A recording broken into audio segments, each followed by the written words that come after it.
Muda wako. Jina langu ni Zubeida Kananu, mkalimani wa ishara ni Meresha Owiti.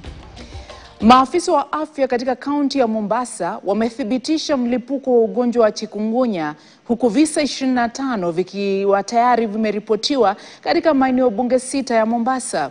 Akizungumza na wanahabari siku ya Jumatano, msimamizi wa kitengo cha dharura kaunti ya Mombasa, Fatma Ali, amehusisha kuongezeka kwa visa hivyo vya maambukizi na msimu wa mvua.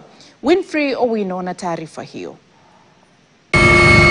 Kwa mara nyingine tena, wakazi wa Mombasa wanaishi kwa hofu ya maambukizi ya ugonjwa wa chikungunya, maradhi yanayosababishwa na virusi vinavyotokana na aina fulani ya mbu.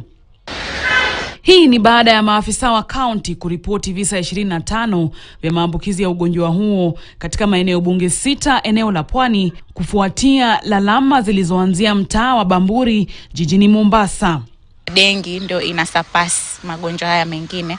Wakati huu tumeona ni chikungunya ndio sasa imekuwa na higher upsurge than the dengue fever. Jikinge na mbu, kwa sababu mbu habebi ugonjwa mmoja peke yake ambao tunaoongelea saa hizi wakati wa mvua kuna uzalishaji mkubwa wa mbu. Mbu wanazaana kwa wingi sana katika mazingira ambazo tunakaa, na utapata kwamba asilimia karibu kama 45 ya zile dalili ambazo watu wameenda nazo hospitali ni hizo chikungunya. Dalili za ugonjwa huu ni pamoja na vipele kwenye ngozi.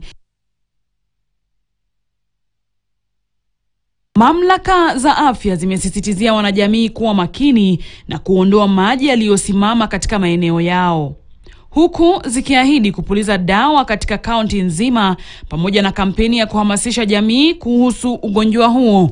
Winfrey Owino, KTN.